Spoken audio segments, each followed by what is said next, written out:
On va vous parler, je suis plusieurs dans mon slip. Je vais vous parler de Geoffroy de Lasagnerie, de Lagasserie, je sais toujours pas compris comment on prononce son nom. Geoffroy de Lagasserie, je crois que c'est ça. Un ultra bobo qui vient d'une famille riche, extrêmement puissante, mais qui est ultra gauche woke. Souvenez-vous, on avait déjà fait une vidéo sur lui dans une vidéo qui s'appelait « La France n'existe pas ». Il explique que la France n'existe pas.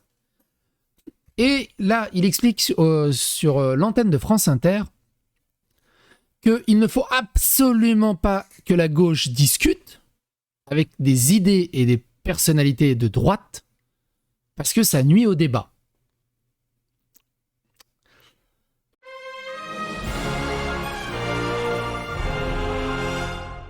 Attention, please.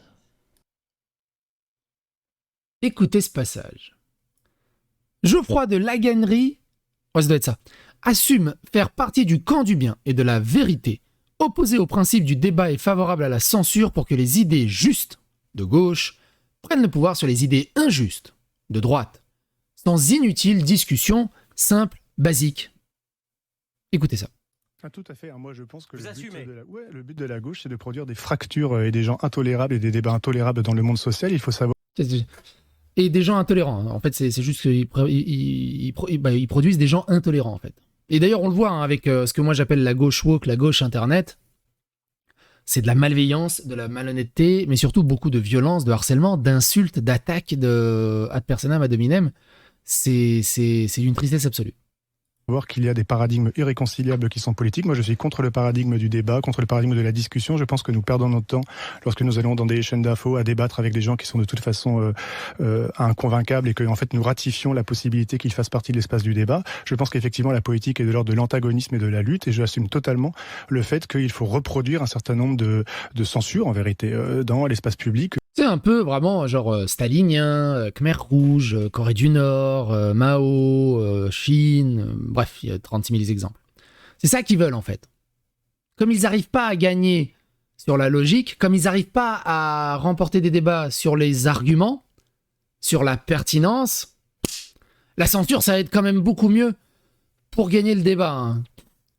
C'est-à-dire que si je ne joue pas avec la personne qui est plus forte que moi, je peux quand même dire que je suis plus fort. Et l'autre, on va l'écarter du tournoi. Comme ça, c'est quand même moi qui gagne. C'est ouf. Que pour rétablir un espace où les opinions justes prennent le pouvoir sur les opinions injustes. Ça veut dire quoi, pardon. Ouais. Vous avez entendu les opinions justes doivent gagner. Il est dans le camp du bien. Il est persuadé, tu vois. Les autres, c'est forcément dans le tort, c'est lui qui est dans le camp du bien. Les opinions justes prennent le pouvoir sur les opinions totalement. Le fait qu'il faut reproduire un certain nombre de censures, en vérité, dans l'espace public pour rétablir un espace où les opinions justes prennent le pouvoir sur les opinions. T'as autant harcelé MJ et Crane qui t'ont harcelé, alors toi, Ishigo, t'es vraiment... Non, j'ai jamais harcelé ni Crane, ni MJ. Au bout d'un moment, il faut parler de maturité. Tu vois, c'est toi qui es plutôt extrêmement gamin là-dessus et qui ne comprends rien. Je n'ai ni harcelé, ni agressé, ni attaqué, ni MJ, ni Crane, ni n'importe qui d'autre. Par contre, si toi tu t'estimes d'être dans le camp des justes, écoute Geoffroy et essaie de comprendre pourquoi tu te trompes. Dans l'espace public pour rétablir un espace où les opinions justes prennent le pouvoir sur les opinions injustes. Ça veut dire quoi, pardon. Ça veut dire quoi rétablir une forme de censure dans l'espace public? Ça veut dire, moi, en fait, c'est plus que la censure, parce que je suis pas favorable à l'appareil d'État, mais plutôt favorable à une forme de mépris que la gauche doit avoir pour les opinions de droite. C'est-à-dire qu'il faut arrêter d'essayer toujours de réagir. Moi, je suis très faible à ce qui se passe sur les réseaux sociaux. Par exemple, quand vous avez sur une chaîne d'info en continu des débats d'extrême droite ou semi-racistes avec des gens qui tiennent des propos racistes, etc. Tout le monde sait que c'est fait pour ça, et tout le monde va se mettre à réagir à ça, à dire c'est un scandale, etc. Et qu'on se met à être contaminé dans nos espaces de gauche par ces espèces de prises de parole complètement délirantes, plutôt que les laisser tranquilles dans leur coin, faire le silence, les mépriser, les renvoyer à leur insignifiance. Et je pense que ce serait beaucoup plus important pour la gauche aujourd'hui de recueillir une forme d'autonomie de sa pensée, de ses pratiques et de se débarrasser d'une forme de soumission à l'agenda que veut fixer la droite et l'extrême droite. Donc en gros, c'est zéro débat. Il n'y a rien. Rien du tout. C'est un truc de ouf. D'ailleurs, je te rappelle, Ishigo, qu'à la base, Crane, moi j'avais pris sa défense dans un drama, Et lui, quand il a vu ça, où je prenais sa défense, il m'a insulté et il m'a traité de sale merde et tout pendant 10 bonnes minutes. Et je lui ai juste répondu à cette vidéo, en gros, pourquoi tu fais ça, Et il a recontinué en appelant au harcèlement, au signalement. Donc, moi, je n'ai rien fait. Et MJ, c'était pareil, et tous les autres, c'était pareil. Maintenant, faut pas être faux cul aussi pour être honnête, quoi. Je crois que Geoffroy de la Gazerie a raison. Il faut laisser réfléchir à problématiser sa propre pensée tout seul. On repassera un peu plus tard. Donc, Geoffroy disait ceci. Écoutez bien, parce que faut être un tout petit peu concentré là-dessus. Regardez comment pense un woke de gauche. Attention. Qui vont problématiser ce problème, des manières de problématiser ce problème. Et mon livre, il va mettre en question la problématisation de ce problème et problématiser les formes de problématisation de ce problème qui sont à l'œuvre aujourd'hui, ce qui ne veut pas dire qu'il n'y a pas de problème. C'est-à-dire que problématiser la problématisation du problème n'est pas problématiser le problème. C'est problématiser la manière dont on va l'appréhender. Vous avez compris ? Vous avez compris. Et souvenez-vous, dans une précédente vidéo, on avait parlé de lui. Il faut absolument que je vous montre cet extrait. Et c'est assez intéressant. Pourquoi il s'auto-décrédibilise sans cesse? Et ça, on va le voir au travers de sa fiche Wikipédia qui est assez rigolote. Et vous savez qu'il y a beaucoup d'études aux États-Unis où des policiers ont tiré dans le dos d'hommes noirs et ont été acquittés pour légitime défense. Et c'est bizarre quand même de faire de légitime défense sur quelqu'un qui court. Bon, c'est pas drôle. Et en fait...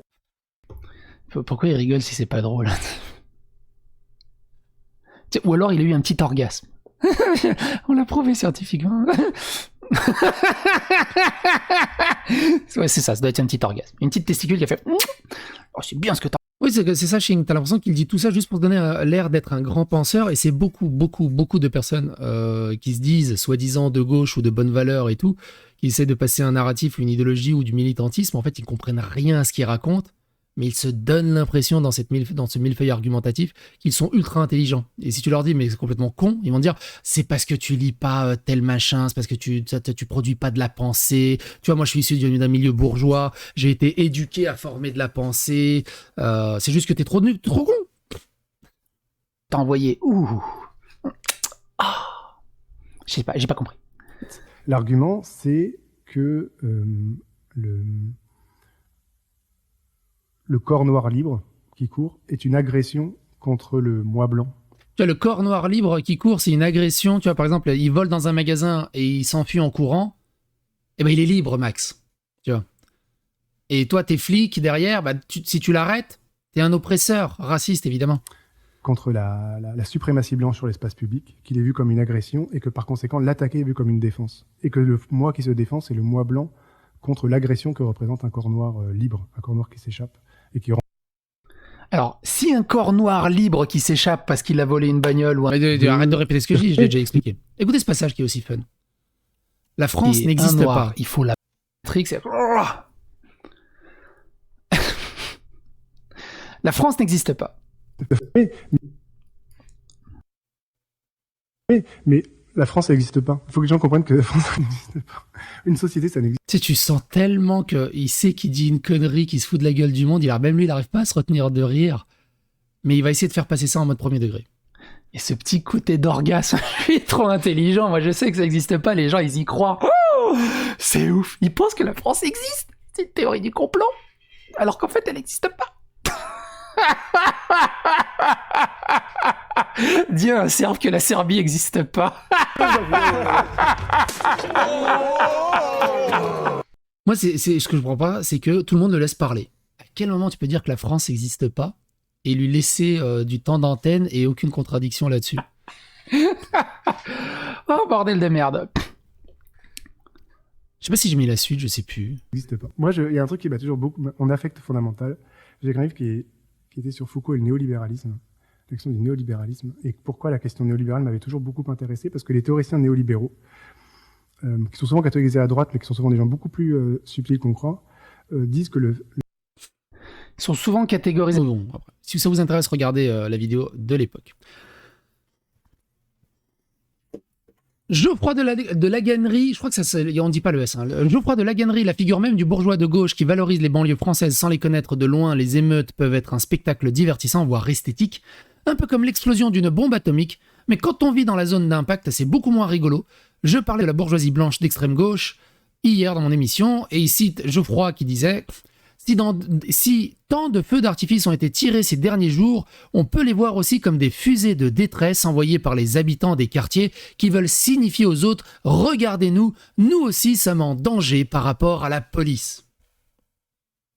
Alors que non, c'est juste les banlieusards qui veulent une vie tranquille sont en danger par rapport à ces délinquants et ces racailles, et la police qui est complètement démunie, qui n'arrive pas à les mater. Et pour lui, c'est un feu de détresse. C'est un truc de ouf. C'est un truc de ouf. Geoffroy de Laganerie est de gauche car en bon héritier sans talent, il a les moyens d'être de gauche.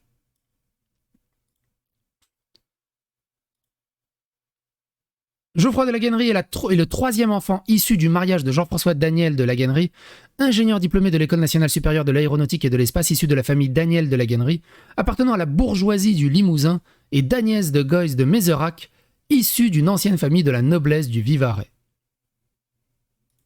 On n'est même pas dans du bobo, on est dans de la noblesse.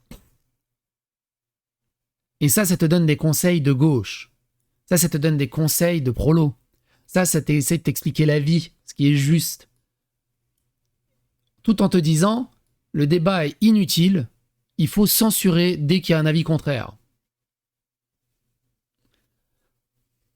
La gauche égale prolo. Non, ça c'est ce que eux essayent de dire. Hein. Et quand ils s'adressent à la gauche, ils parlent quasiment que de ça en fait. C'est un truc de fou. C'est un truc de fou. Bref.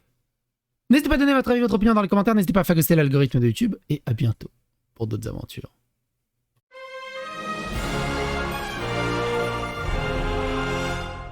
Attention, please.